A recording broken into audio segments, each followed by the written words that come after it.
Welcome back to day two and the final session of the 10th annual Toronto Raptors Coaches Open House presented by Tangerine. I'm Matt Devlin, voice of the Toronto Raptors. For the first time ever, instead of joining us inside Scotiabank Arena, we are joining you inside your homes.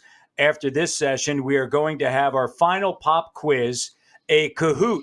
Make sure you are paying attention. We will put the information up on the screen. You can follow along on your phone, and the person who answers the most questions correctly, the fastest, wins. Yes, speed and accuracy do matter. The person with the highest score will be mailed a signed Raptors jersey. We hope that everybody's having a great day. I'm really pleased to introduce our next guest. Joining me in this conversation is none other than the 2019-2020 NBA Coach of the Year, head coach of your Toronto Raptors, Nick Nurse. Coach, how you doing? I'm great, Matt. Happy to be here. Good to see you. Wish we were in the gym or in the arena, bouncing the ball on the floor, but Hmm. we'll do the best we can here to learn and grow a little bit here in the game of basketball today. But I'm excited to be here. You know, it's interesting. I was speaking with somebody the other day and I said, I just miss walking into a gym and just taking in all of it because it's that type of environment that just makes you feel really good. And also, it's that time of the year. It's no secret that being a youth basketball coach is a huge responsibility. I know you've coached at all levels, and so many of these coaches that are joining us here know your journey to the NBA. Coaches have the power to impact the athletes they coach in a real way on and off the court. Can you talk a little bit about how critical a coach's role is to the development of these young people, right? Not just the player on the Yeah. court, but also the player in the locker room and then when they walk outside the gym, coach. Yeah, I think really, Maddie, if you're serious about coaching and you believe in the principles of teaching and coaching, that you are caring about the whole person. And just basketball is kind of almost the speciality that you're dealing in when you're dealing with the whole person on the basketball team. So, um, from my standpoint, we want to make sure they're healthy, right? Mentally and physically healthy. Um, they're in shape physically that they can compete, but they're also you're checking in on them and seeing how they're doing in their life. I think that's one of the things I really try to balance both those things out. Like there's no doubt that I got to push them, right? I got to push them a lot and drive them hard and my guys and even when I was coaching younger people. But I always want to have some compassion too, to understand that what they might be going through or where they've come from or whatever, so that you're understanding that maybe they're not having a great day, but maybe the basketball will be the highlight of the day, or maybe they're not Mm. playing very well because there's something off the court that's bothering them. So I think having an open line of communication, and just being willing to show some compassion at time while you're coaching and teaching, and you're pushing them to be their best at the same time. I think we got to do it all. There's no question about that. One of the most difficult skills in basketball to teach anyone is shooting. So where do we start? Look at what I got. Look at what I got. I Yeah, know so right yeah. there, coach. I know. So shooting is so important. We know that with your Raptors team specifically where they like to shoot the basketball from. We know obviously in the NBA where the trend is. It's not where it's going, where the trend is, where the reality is. So shooting becomes even more and more important. Where do you really begin in the shooting process? Well, first of all, Maddie, I think it's the single biggest mistake in basketball coaching is that not enough coaches teach shooting. They don't. Mm. They got to learn. It's really like the single most important thing. We talk about Raptors winning and losing games. It's a lot of times about making and missing shots, right? And I think we're pretty confident in our ability to design offenses to get shots. Well, we got to make them. So I think that first of all, accepting that as a challenge and diving into that as a coach, the proper mechanics, the fundamentals, the drills, and figuring out a expeditious way of teaching. That's the biggest thing, and that's kind of I got it here too. I got a couple pills here too, and that's one of the reasons we developed this thing was for a couple things. You could see hand placement on the ball quickly with the two fingers, and they can also see the backspin. Things that are really important in shooting. So we take it really seriously, as you know, and I really try to preach the all coaches need to coach shooting more and learn about it. And like I say, the more you teach shooting, the more you'll learn about it, and the more you'll learn about teaching it, and it keeps getting you better and better. Um, and you got to carve out a good chunk of your practice to Mm. work on shooting. That's for sure.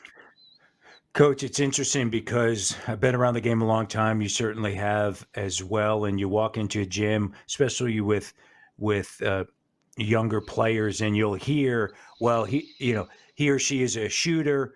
The other player isn't a shooter. Everybody can be a shooter, right? Everybody can be a shooter. Well, I think Matt, that's the certainly the outlook we take. We take it that from our 5'10" point guards to our 7 foot centers. We believe that it doesn't really matter how tall you are. There may be some different mechanics, or they may do things a little differently, but we want them all to be able to Mm, stretch the floor, create spacing, have fun, right? I think mm, there's nothing more fun in the game of basketball than watching your own shot go through the basket. mm, And I think that's part of why we run a five-man offensive system. Why we want to pass the ball. It's more fun to touch the ball and move the ball. mm, It's more fun to shoot the ball. It's more fun to make shots. So I think it mm, gets down to the core of a couple things. Most important thing in the game, scoring the ball, and the mm. most fun part of the game, scoring the ball. And I think we owe it to our players as coaches to Mm. delve into those mechanics and let them have some fun. Coach, sometimes in order to get those shots, it's what's happening away from the basketball. So, what do you try to teach young athletes to do away from the ball, right? Moving without the basketball. When I think of moving without the basketball, I think of Reggie Miller in my mind.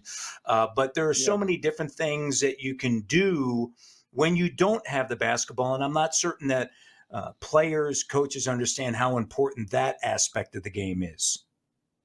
Yeah, I think there's kind of two ways to look at it, Maddie. I think there's certainly a spacing aspect that you got to give the ball some room to breathe and space the floor. And if your man defending you goes to help on some dribble penetration, then you've got the proper spacing, or you slide into a area of vision where the passer can see you better, and he or she's able to make a crisp, clean, um, you know, on target pass, zip pass, we like to talk about, with some speed on it to you as you've moved into the open area. And that's really common right now because the game has changed a little bit to a spread out drive and kick game, and being able to slide into those things, keep great spacing, move with the ball. If the ball's coming downhill and you're sliding, you keeping your spacing, but again, staying in the vision of the ball handler, or moving to the vision of the ball handler.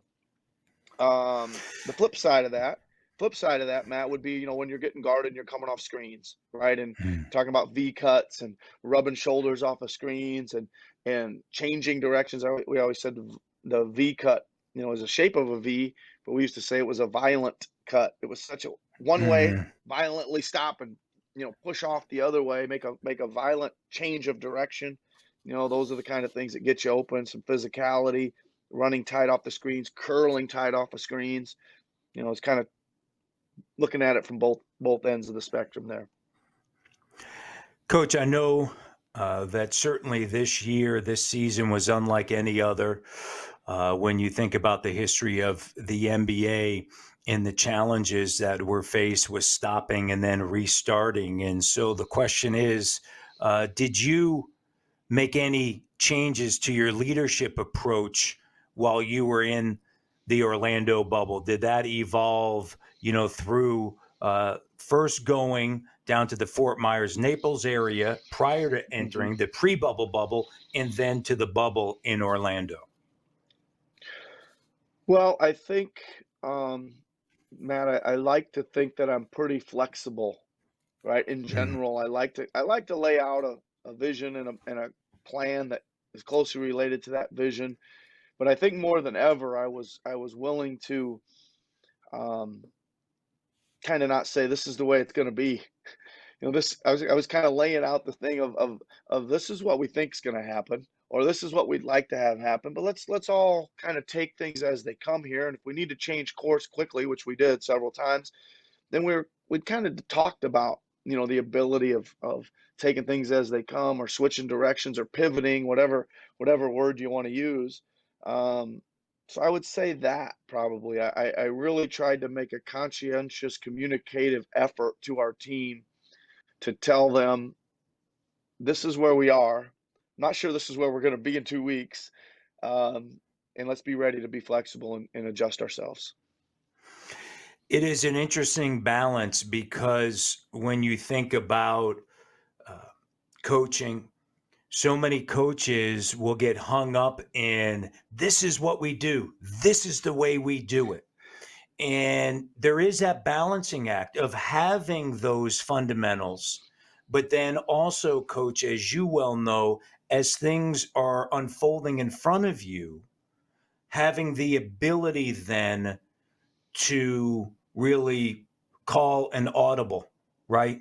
And seeing all Sure. that. And I guess that's rooted in preparation as well. It sure is, and I think that usually when you're putting a plan together, whether it's a practice plan or a game plan, there's a plan A, and there's usually a plan B, and then this time of our lives, or this time in the world, we might have to have C, D, E, and F ready to go too, and talk about them, just because again there's so much uncertainty out there. um, and just staying positive, man. There's so many instances of bad news, where a game's canceled or a practice canceled. I'm sure a lot of our youth coaches are going through that. Everybody's looking forward to finally getting in a gym or finally doing some work, and then the things, something gets canceled, and somehow finding a way to get the team together anyway, whether it be on Zoom or have some fun or have a discussion or talk, and try to keep spirits high. I think that again is certainly a challenge of all coaches, teachers, leaders of today. This next story, I mean, it's a little bit of a question, but more of a story.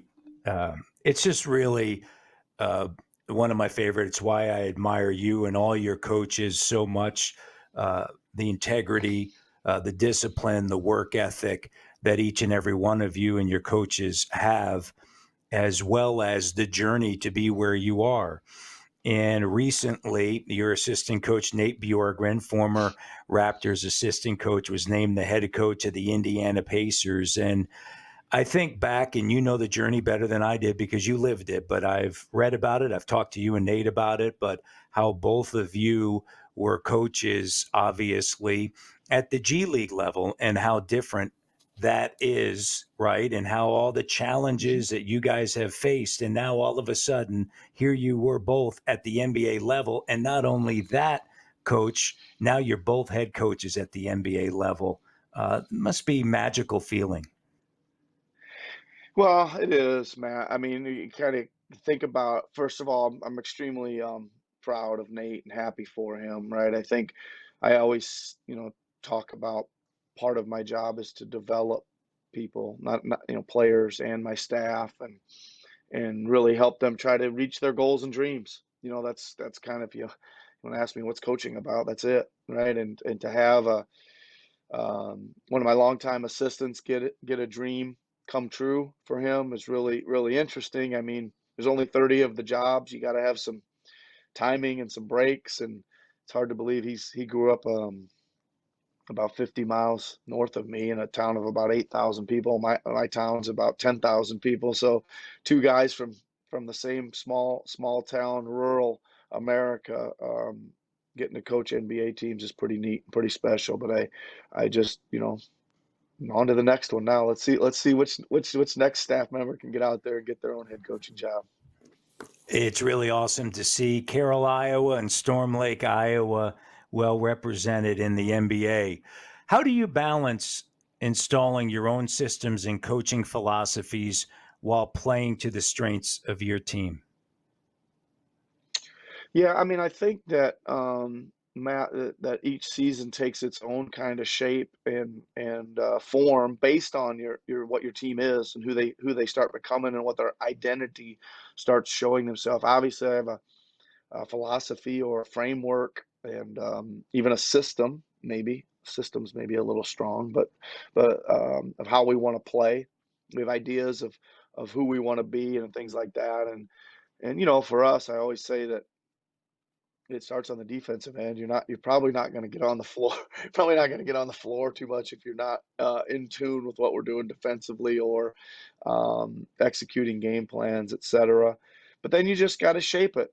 Sometimes I think you have a somebody who's surprising off the bounce that you didn't think would be. I don't know, Rondé Hollis Jefferson or somebody like that, and all of a sudden you start using little sets and um, systems to fit his game. Pascal starts bringing the ball up the floor, off the backboard a couple years ago, and now that's who he is as a player. So just making adjustments by what you see you see these guys can do, and you try not to put them in too tight a box, right? You let them have some freedom and get out there, and then start adjusting your overall team concepts to the strengths of your team. Coach, I've seen this often with you, and it amazes me because in watching a lot of youth coaches, and then also as you move up the ranks, other coaches just not have this same approach, and that is this, and I think it's really important. You allow players to make mistakes and grow. You and I have talked about it often about Pascal Siakam and his growth. That you can't have a fear as a player of making mistakes because otherwise, then we know it limits a player. But yet there are checks and balances along the way. There's no Mhm. question about that. But why are you comfortable in that approach of saying, hey, it's okay to make mistakes, right? We're going to learn from these mistakes. We're going to get better. And we may not win tonight, but we'll win at the end of the year as we head into the postseason. Yeah, a couple things. Really good point, Maddie. I think it's critical to our success and player development. There's been a lot of guys that have really developed as players, and I think that the first thing is this: is I certainly don't expect anybody to be perfect, right? I know I'm out there making mistakes. I'm out there making mistakes every night. I'm not trying to, but I'm gonna make some, right? It And I happens. think, yeah, and I just think that if you're letting a guy play through mistakes, then they start knowing in the big picture of things that you believe in them.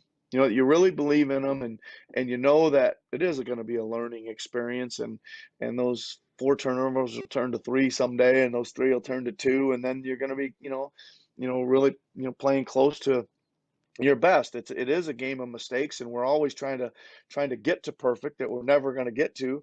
But I say that I kind of go in there knowing I know I'm gonna make some. I know they're gonna make some, and let's limit them the best we can, and let's learn from them the best we can, and then let's grow from that. That's great. I think it's a really important message. You always say players want to be coached, but how long does it take for you to learn how to communicate and coach each individual player?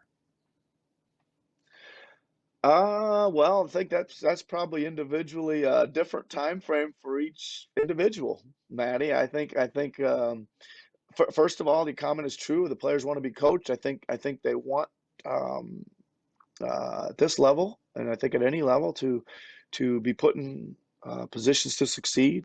They want the coach to have a good game plan ready to go. They want the coach to develop them as players and understand how to do that and teach that, whether it's ball handling, passing, footwork, shooting. We've already talked about. And then as far as each individual guy is coached and communicated with differently. because they all are different, and we just try to get to know them best we can. Some guys will be visual learners, some guys will be tactile learners out on the floor. Some guys will see things off a dry erase board better than they will on a film room, and you just kind of keep experimenting with different ways to teach and see what they absorb, and then try to polish those skills up. We have a few questions, Coach, from folks watching at home Okay. today. Coach Brock from Toronto wants to know the Raptors defense coming off of a championship was already strong. And even after losing some key defensive players and pieces, you were able to take it to another level. How did you get the team to buy in, build the defense, and install it into your practice plan and then ultimately into games? Whew, good question. But it's here's the answer.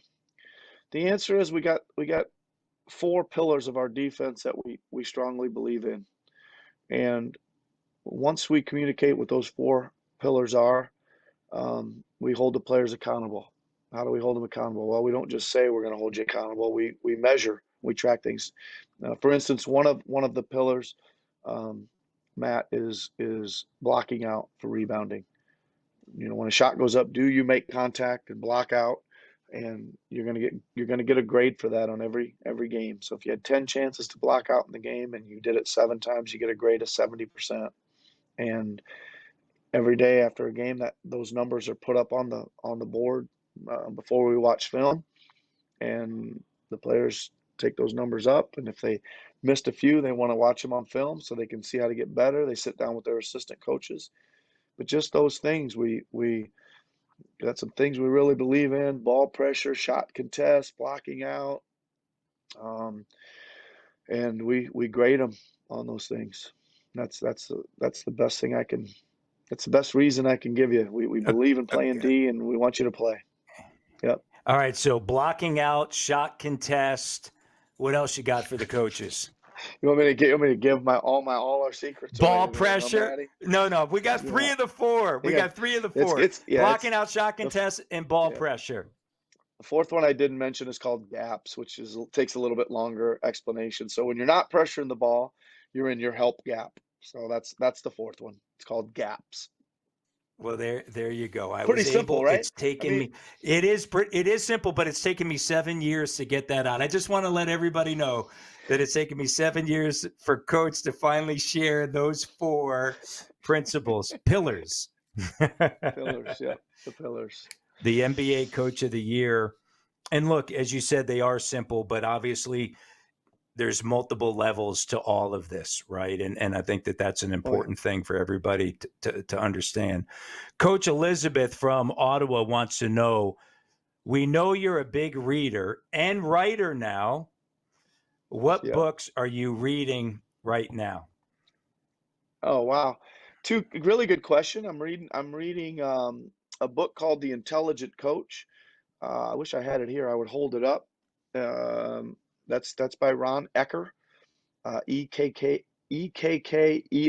is how you spell his last name. It's just kind of a nice paperback, really thoughtful, really interesting guy. And then the second book I'm reading right alongside that is called Just Play Naturally, and it's about a musician and a teacher teaching a student music, and the freedom of playing naturally.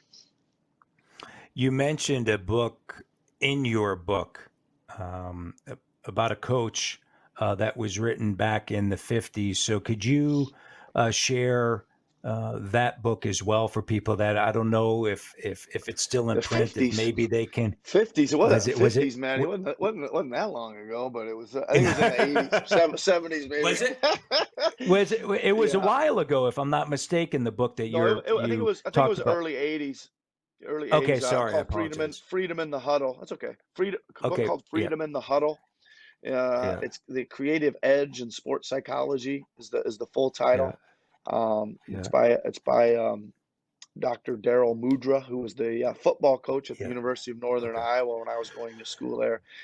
And basically, some of the same stuff we talked about, Maddie. Like, involving the players in decision making, letting your assistant coaches coach, letting your players play, total involvement in what we are doing rather than you're playing for me, do as I say. It's not that. It's what can we do together? How can we work together to Yeah. achieve our dreams and visions and goals?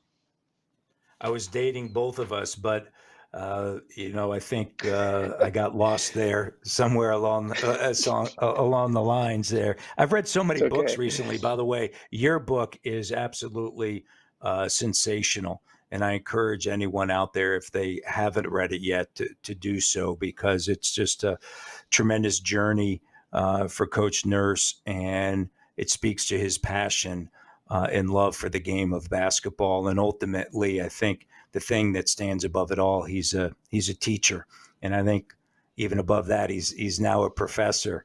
Um, I want to get to the last question. And soon to be a doctor. I want to get to the last question. At all levels, you've coached around the world. What is the one part of your coaching style or philosophy that has remained consistent? Oh man, really good question. Maddie, I gotta say again, I hate to make everything sound so, simple maybe, is that just believing you can do it. Looking at your team and looking at what the season's looking like, and being 100% convinced, and having belief in yourself that you can get it done. And then you start with that vision, and then you put a plan together that aligns with the vision, and you get to work and throw your heart and soul into it. Yeah, and let me add this, if you don't mind, because I think this will speak to all the coaches that are out here at this coaches open house, and one of the reasons why they're here today listening to you, and that is this, Coach. You do have a thirst for knowledge. You are open to new ideas, and I think that that's so important as any coach learn, grow.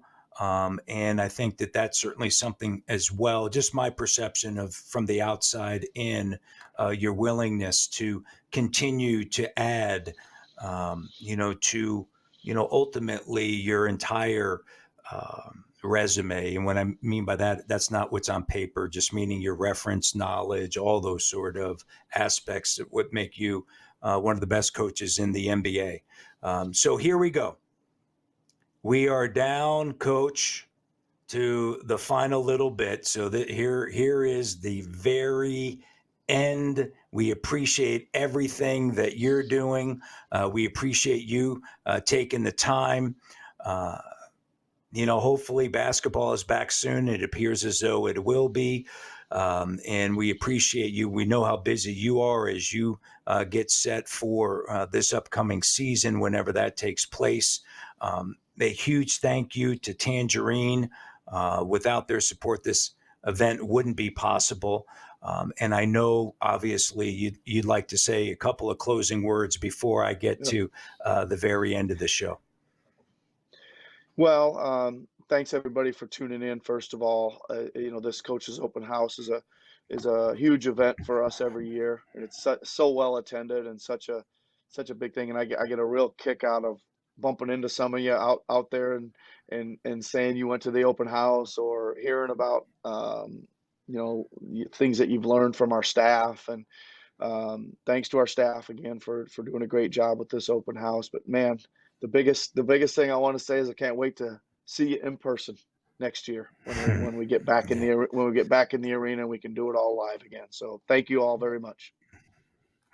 No question. Remember that coaches play a huge role in the development of our next generation and have the unique ability to impact young people both on and off the court. And as we all know, the game just continues to grow here in this great country of Canada. Coach Nurse is the senior men's national team head coach for Canada as well. And so we're just going to see, the championship effect of the Toronto Raptors, and great basketball to come in the NBA and the WNBA, and then, of course, internationally as well. So we want to thank each and every one of you. Stay tuned for the final Kahoot session of the 2020 Raptors Coaches Open House, whether virtually or in person. We hope to see you again next year. Thank you all for joining us, and remember the great impact that you have on your players' lives.